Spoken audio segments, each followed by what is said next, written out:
It's noon on the West Coast, 3 o'clock in D.C., where the House of Representatives has voted for the Republican tax plan, and the Senate is looking to make its mark this evening. Congress is standing at the doorstep of an historic opportunity. This is the worst bill to ever come to the floor of the House. Ahead, a look at how this bill will unfold and the impact on your family's tax bill. New moves in the Russia investigation. White House lawyers set to meet with Robert Mueller's team this week. But if they're looking for a quick wrap-up in this investigation, they're going to be sorely disappointed because the special counsel's office is now indicating this thing's going to continue through next year. Plus, what's the former presidential candidate Jill Stein have to do with all of this? And North Korea's hack attack. The Homeland Security Department pointing the finger at Pyongyang for a devastating cybercrime that affected hundreds of thousands of computers. Let's get to it. Breaking news. Shepard Smith reporting live from the Fox News deck. And first from the Fox News deck, the White House praising the GOP tax plan, but holding off on celebrating just yet. House Republicans in the last hour signed off on the biggest changes to our nation's tax system in decades. This sets up President Trump's first major legislative win since he took office. The motion to reconsider is laid upon the table. So in the House, with that, it's done. The Senate expected to vote as early as tonight, but there's not much time for a victory lap, really, because lawmakers are turning their focus to preventing a government shutdown this week.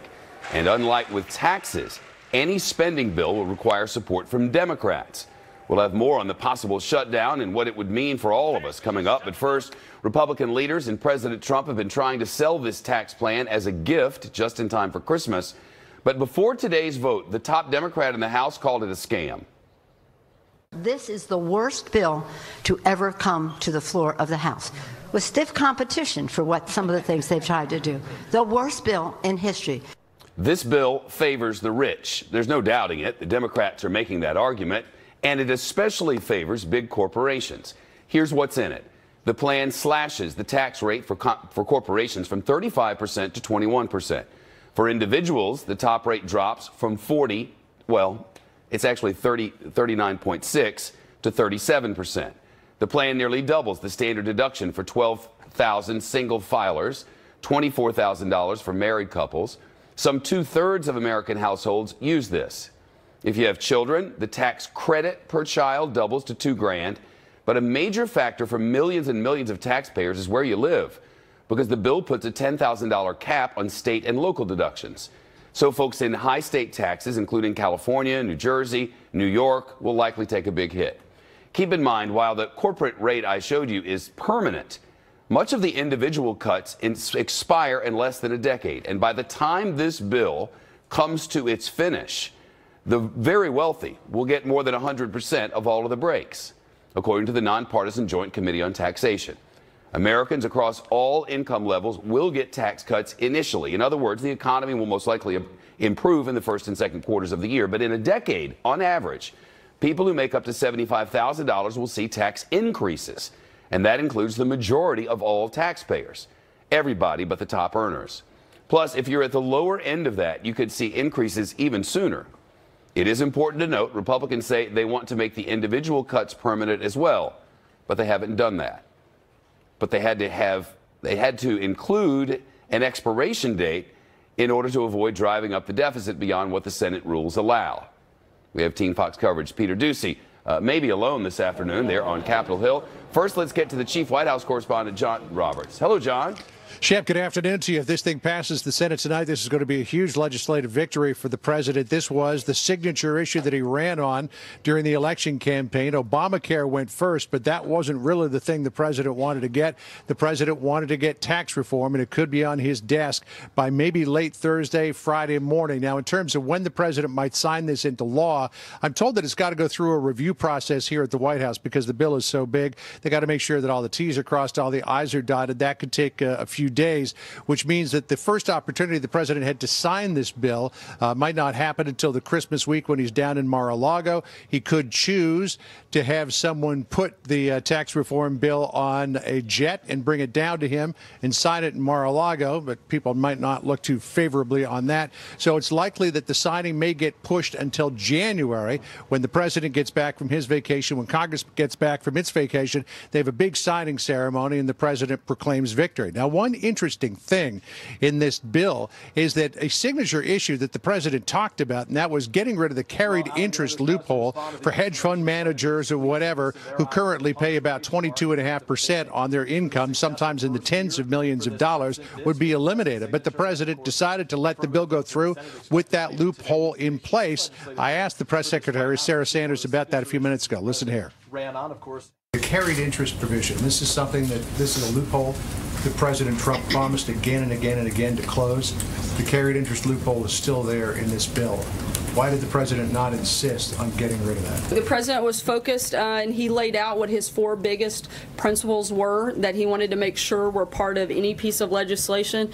We feel that the piece of legislation where it is now certainly answered and addressed that. That has been our focus all along and what we've continued to talk about.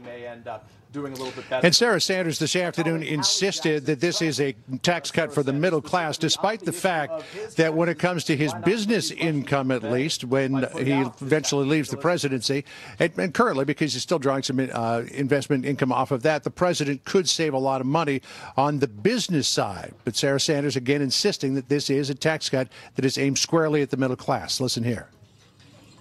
This is a tax plan that we hope benefits all Americans primarily, and priority number 1 is middle-class Americans. That has been this administration's focus. We feel like that is certainly addressed and been prioritized in this legislation, and we're going to be very excited to sign it hopefully in the coming days.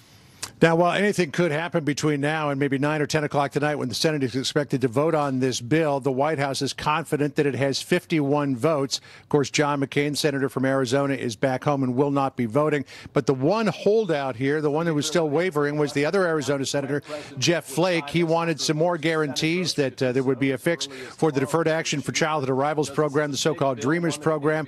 He got that in a meeting in which this Legislative Affairs Director, Mark Short, and as well the Chief of Staff, John Kelly, went up to Capitol Hill to talk to him personally about that. So, Shep, they are looking forward to 51 votes tonight at some point in the Senate. Shep? And along the way, this eliminates the individual mandate in Obamacare. It does. That tax that people would have suffered had they not signed up for a plan, which amounted to $300 and something per child and $600 and something per adult, that is no longer in existence. So that means that if people don't buy health insurance on the exchanges, they're not going to suffer a tax penalty because of it. That has led some organizations, including the Congressional Budget Office, to say that that could result in 13 million people losing health insurance, and for premiums that continue to be on the exchanges to rise by about 10%. But Sarah Sanders said it was a needed fix and one that the president was happy to see enshrined into law. Listen here.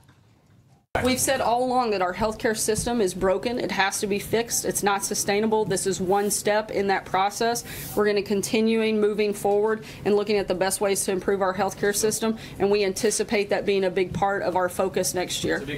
Now, all of this is one of the reasons why the president wanted Obamacare to be repealed and replaced before they did tax reform. But, Shep, unbelievably, even though he lost twice in the Senate on this, he says he's going to make another stab at it in 2018. So we'll see where that goes, Shep. I wouldn't, if I were a betting man, though, I'd have another buck that it doesn't pass. Big spender, I know. I'd bet Peter Alexander wouldn't scream through your live shot, but I'd be wrong. You would be wrong.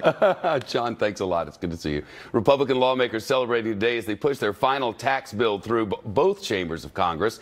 I mentioned the House passed it in the last hour. The Senate expected to vote tonight. We'll see. But Democrats are still fighting this legislation, which the House Minority Leader Nancy Pelosi has called Armageddon. Team Fox coverage continues. Peter Ducey, who's live on Capitol Hill. Hey, Peter.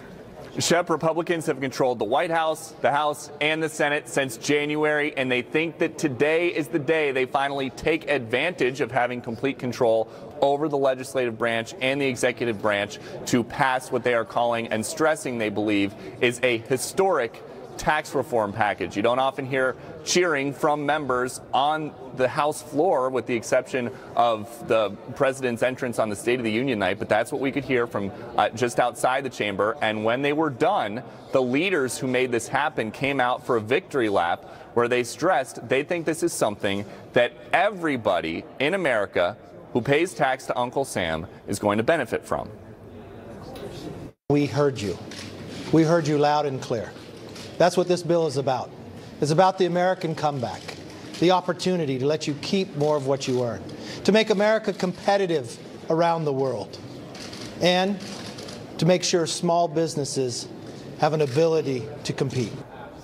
And Speaker Ryan's staff has been very upfront. They consider this to be a career highlight for a former congressman and committee chairman who has been talking about tax policy for more than a decade.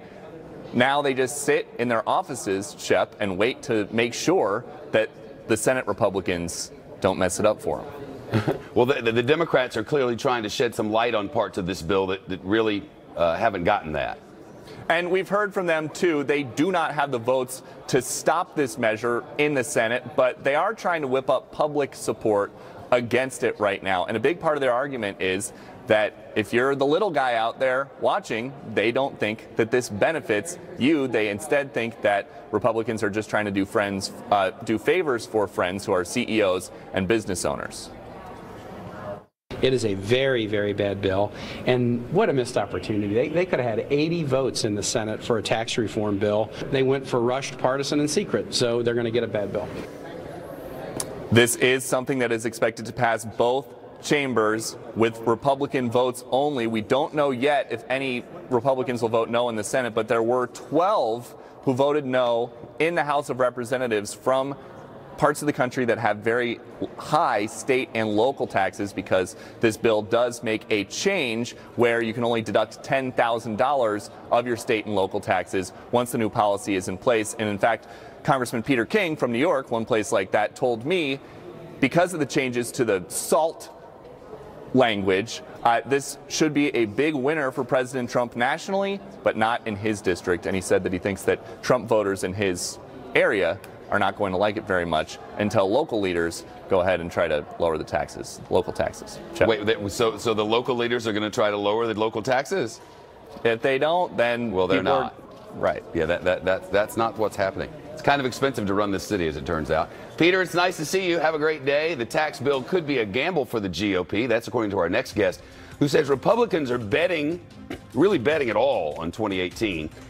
So could this plan help them win over the midterms? Or could it backfire and hand Congress to the Democrats? That discussion coming up from the Fox News deck on this Tuesday afternoon. It's great to have you in. Move. Moments ago, the tax bill took a trip across the Capitol, physically delivered from the House side to the Senate side. Woohoo! Their lawmakers say they'll vote on it later today, and the final step before it goes to the president's desk. Though they said he was going to be at Mar-a-Lago, so it may have to wait till the beginning of the year. They couldn't email it, I guess. I don't know. Tom Lobianco is a reporter for the Associated Press. He's live with us. So is this a fait accompli now? Well, it sure looks that way. And this is heading out there. They're already talking about when the president's going to sign this, beginning of next year. You know, look, things could change. We saw that twice with health care, but it sure looks like a done deal at this point. It's interesting how they can say one thing and but all the truth seems to be something else. In this case, that over the period of this law, if you use all of the calculations that are available for public consumption, nonpartisan in Washington, by the time this law is complete, by the time it's matured, middle-class people pay more and the rich get all the benefits. Yeah, I mean, look, there's a lot still to be hashed out. Yeah, it's interesting the way that it sunsets towards the end of what would theoretically be a two-term administration. You know, leaving that political hot potato there for whoever the successor is.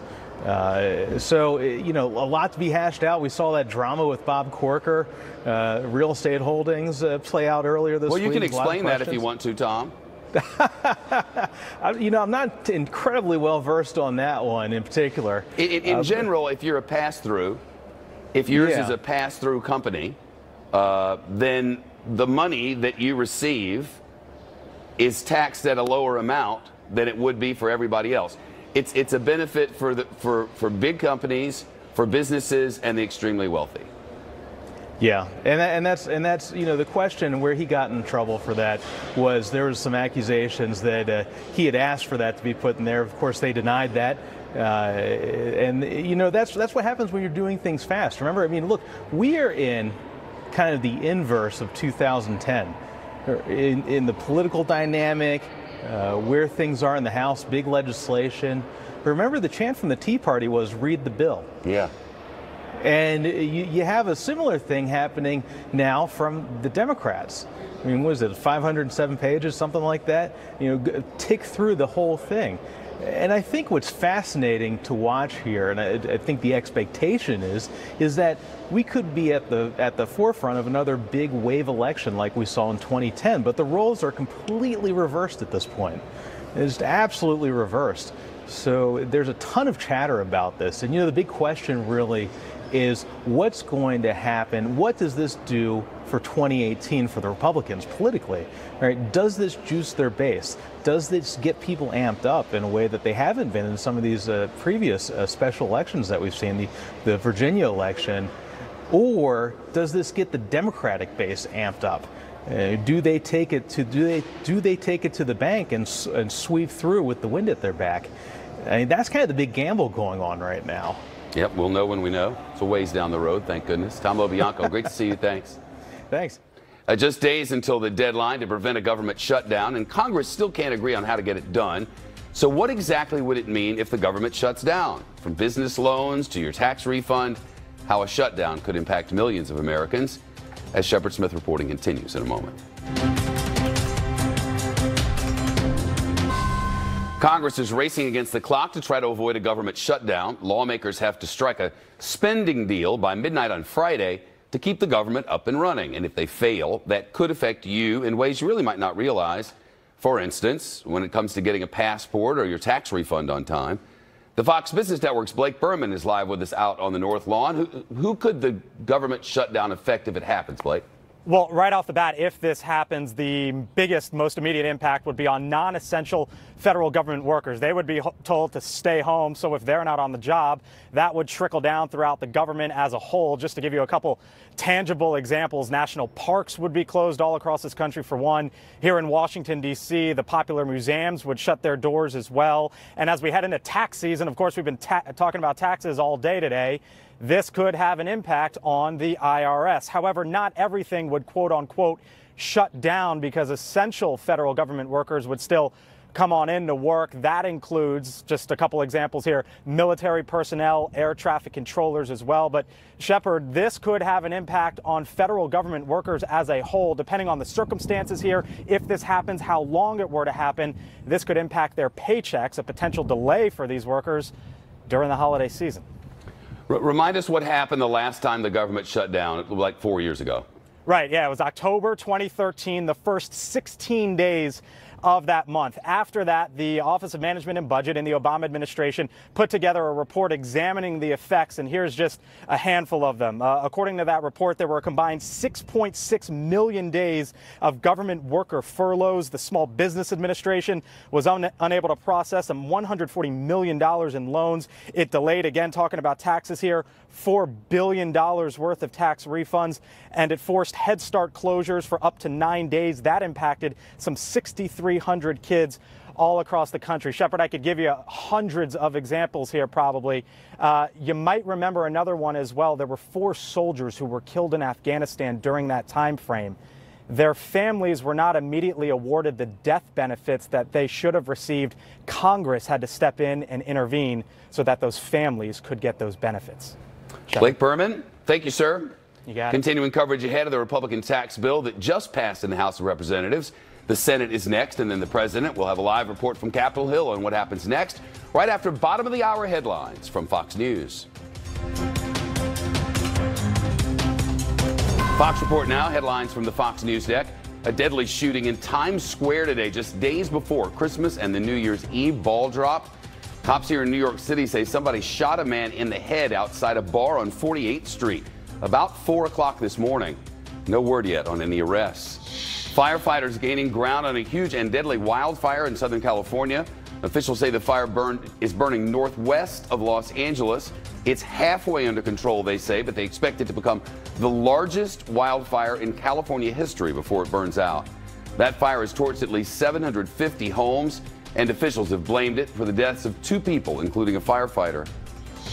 Cops in England say they busted 4 men suspected of planning a terrorist attack. Police raided homes south and east of Manchester and brought in British Army's bomb squad. British media report the suspects were possibly planning on an attack on Christmas Day. More now on the GOP tax plan that's working its way through Congress. House Republicans did their part. Now it's in the Senate's hands. Let's turn to Chad Pergram, our senior producer on Capitol Hill. Hi, Chad. Hey there, how are you? They lost about a dozen Republicans, and you see the states and you figure out why. Well, you know, this was a little better than the vote in mid-November. 13 votes, 13 nays on that November vote. One switch this time, Tom McClintock, who is a Republican from California. But again, you look at most of the no votes on this bill. Lee Zeldin from New York, Frank LoBiondo from New Jersey, Darrell Issa from California. Most of these are moderate Republicans from high-tax states, and that kind of tells the story. Now, just a couple of minutes before I went on the air, they brought the House bill over to the Senate. It's a big piece of legislation, about 500 pages. They are voting right now on what we call the motion to proceed to the bill. This is where you actually have to vote to start the debate. That shouldn't be a problem, Shep. And once they finish that vote, the Senate is then into 10 hours of debate on this bill. It's not eligible to be filibustered. These are under the special budget processes called budget reconciliation, which neuter filibusters.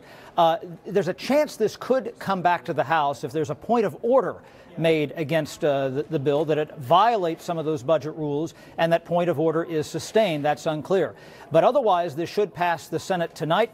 We will have a maximum of 99 senators voting.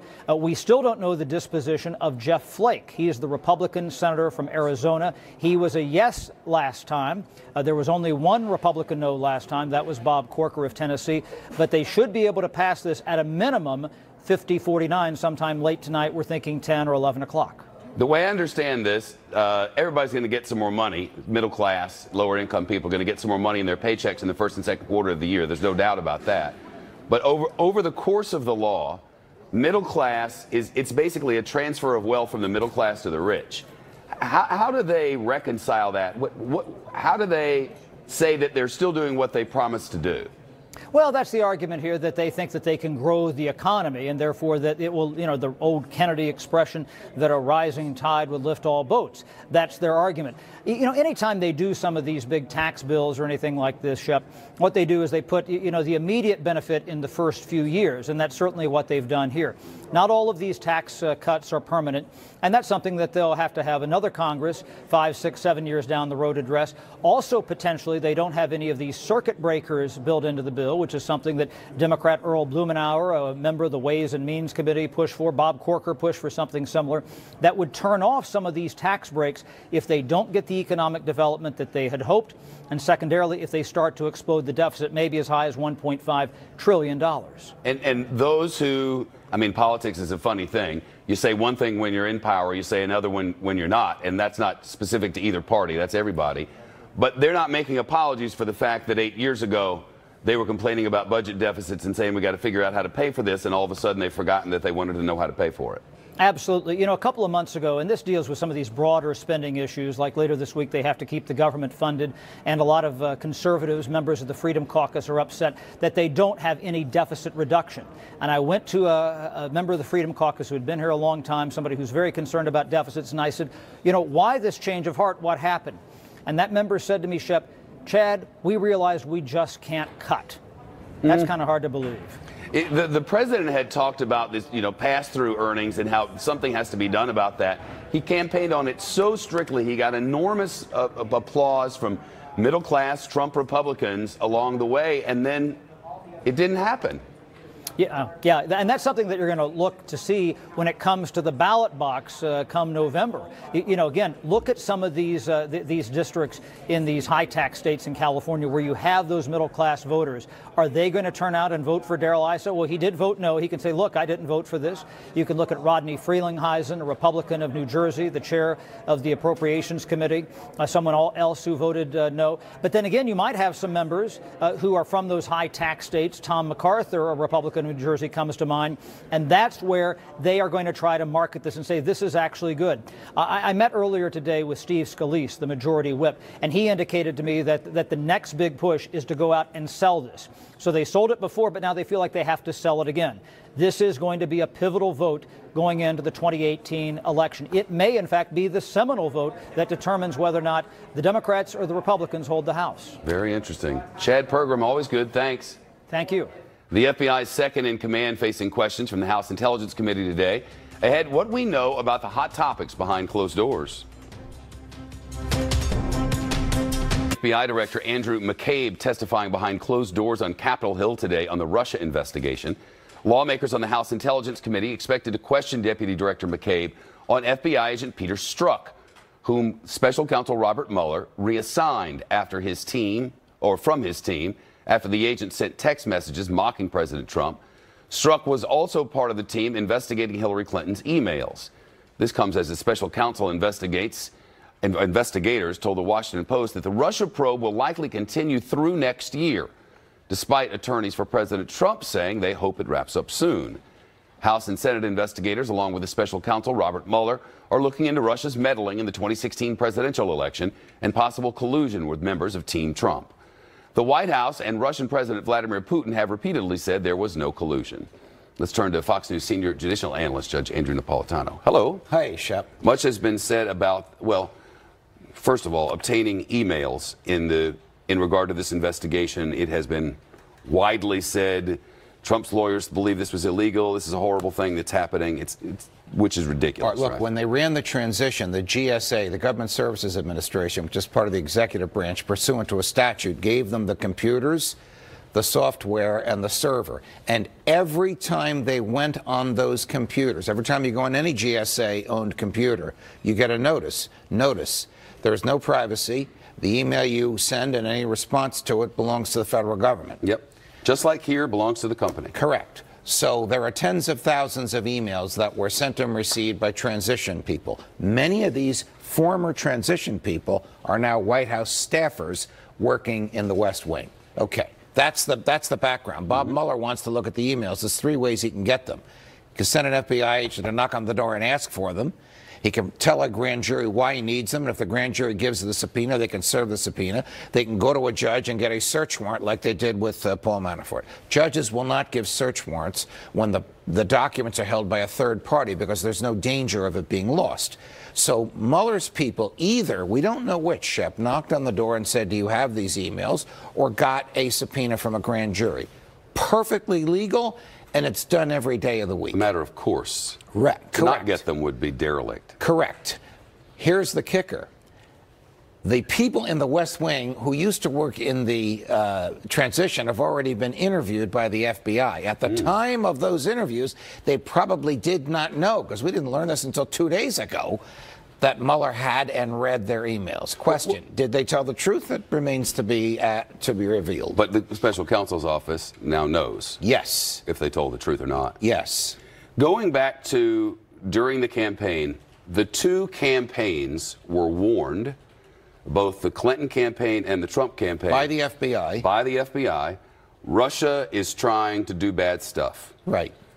And at that time, we now know, by admissions and court documents, that the members of Team Trump had meetings with the Russians. Right. And the FBI said at the time, this is according to the reporting of NBC News and our old friend from the Wall Street Journal, Carol Lee, who's now with NBC News, you have to, you got to let us know. You got to call us right away. Well, they had already had a meeting. The number of contacts with the Russians is very, very high. Well, I don't know the number. The last time I looked, you and I did it together, was in excess of 30. Yeah. 30 contacts in the Trump that were campaign. Initially denied. Correct. We're starting in June of 15, and we're going to November of 16. So we have a 14 or 15-month period in there. That is probably what Assistant Director McCabe is testifying about now. Testimony that I ardently wish had been open to the public so that the American public is not treated like children, where the congressmen are allowed to know what the questions were and the answers are, but we're not. We really don't have much. We know what's public, but we don't have a real idea of what the 17 attorneys working for Robert Mueller have learned, have confirmed. We do not, but we know that the advice that the president's lawyers gave him in August, that this will be over by Thanksgiving, is absolutely untrue. Here it is Christmas, and it's ratcheting up. We also know that there have been no denials to the Washington Post reports this morning that this is likely to go through 2018. And we also know that Bob Mueller and team are meeting with the president's lawyers at the end of this week. We don't know what they're going to say. Who, based on the evidence, based on what's happened, who's in the line of fire now? Jared Kushner? Jared Kushner's in the line of fire. Donald Trump Jr. is in the line of fire. And, of course, the president's in the line of fire. We don't know what Bob Mueller has. I am critical of a lot of our colleagues who say there's no there. You know what, Shep? This is a jigsaw puzzle with 100,000 pieces. And we see a piece here and a piece there, and everybody says, it doesn't make any sense. They're not connected. It takes time to amass all these evidence, all these pieces of evidence, so that we see the jigsaw puzzle completed. And that's what Mueller and company are trying to do. Indictments and confessions. Yes. We've had thus far. Yes. Look, General Flynn was exposed to 60 years in jail. If he had been convicted of every charge that was out there and he'd been sentenced to the max, he's now exposed to 6 months. How did he go from 60 years down to 6 months? He must have given them something. We won't find out what that is until we get to that point in the investigation. But they know. Bob Mueller knows. We don't. Yeah. Judge, it's nice to see you. Oh, pleasure, Shep. All right. Russian President Vladimir Putin calling President Trump's new national security strategy imperialist and a return to the Cold War mentality. That's the word from Putin's spokesman. This comes after President Trump announced the strategy yesterday and called for Russia, or I should say, and called Russia for subversive measures to hurt America's credibility. He said the United States must take an America First approach. Still, President Putin's spokesman said it was encouraging that President Trump said he would work with the Kremlin on areas of common interest. The two leaders spoke on the phone last week, as far as we know, twice. The White House saying officials are running out of ways to punish the North Koreans after they tracked a massive cyber attack back to that regime. Coming up, how the administration says it tracked the attack that hit millions of people around the world right back to Kim Jong-un. But first, a Fox weather alert. Folks, prepare for the holiday travel. Forecasters are warning them to expect some freezing temperatures and snow across much of the country. Adam Klotz in the Extreme Weather Center. Looks like Pittsburgh may have a white Christmas. Where else? Yeah, they may. We're already tracking that system, Shep. It's currently all the way up into the northwest. Pay attention to that area right there, moving across the country. This is our future radar, so taking you to Thursday, eventually to Friday. This is the line we're going to be paying attention to. Now, a lot of folks traveling on Friday, getting you down into the Ohio River Valley farther south. Maybe a couple of delays with this system, but by Friday, it continues to push off towards the east, and that's when we could start to be talking about snow and maybe really some delays piling up in D.C., running up to New York and Boston. So all along this area, a place we're going to be paying very close attention to on Saturday for folks that are trying to get out and travel. Otherwise, on the actual holiday, what are we talking about? Just those frigid temperatures. These are your Sunday morning lows, and pay attention to this big Arctic blast that's going to be settling across the country from Sunday morning into Monday morning. Temperatures hovering there into the 20s, in some cases getting down to the teens, even single digits across northern stretches of the country. It continues to be very cold for us on Tuesday as well. Your Christmas Day forecast, there it is. It's going to be feeling like Christmas, chilly across the entire country. Some snow falling here in New York City. It's going to be cold in Chicago. Really a very Christmas-like feel across the entire country. More Shepard Smith reporting will be coming up after the break.